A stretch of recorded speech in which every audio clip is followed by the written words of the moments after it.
110 টাকা ফিতরা দিয়ে অনেকেই গুনাহগার হচ্ছেন। অনেকেই কিন্তু 110 টাকা ফিতরা দিয়ে তাদের ফিতরা আদায় হচ্ছে না। অনেকে আছেন কোটি কোটি টাকার মালিক, তারা যদি 110 টাকা দিয়ে ফিতরা দেন তাহলে কিন্তু আপনার ফিতরা আদায় হবে না। সদকাতুল ফিতর হচ্ছে আপনার এবিলিটি অনুযায়ী আপনি ফিতরা দিবেন।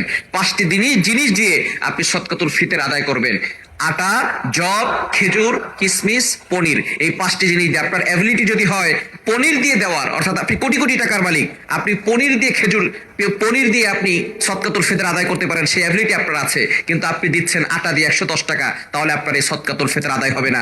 অবশ্যই আপনাকে পরিপূর্ণভাবে আপনার এবিলিটি অনুযায়ী তারপরে মানুষকে দান করতে হবে। 5টি জিনিস দিয়ে আমরা অবশ্যই সদকাতুল ফিতর আদায় করার চেষ্টা করব।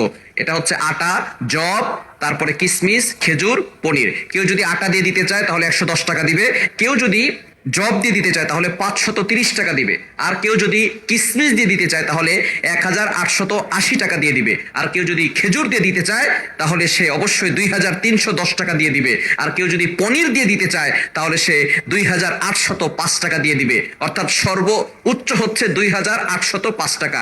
অবশ্যই যাদের এবিলিটি ভালো তারা 110 টাকা দিয়ে ফিতরা আদায় করলে তাদের ফিতরা আদায় হবে না।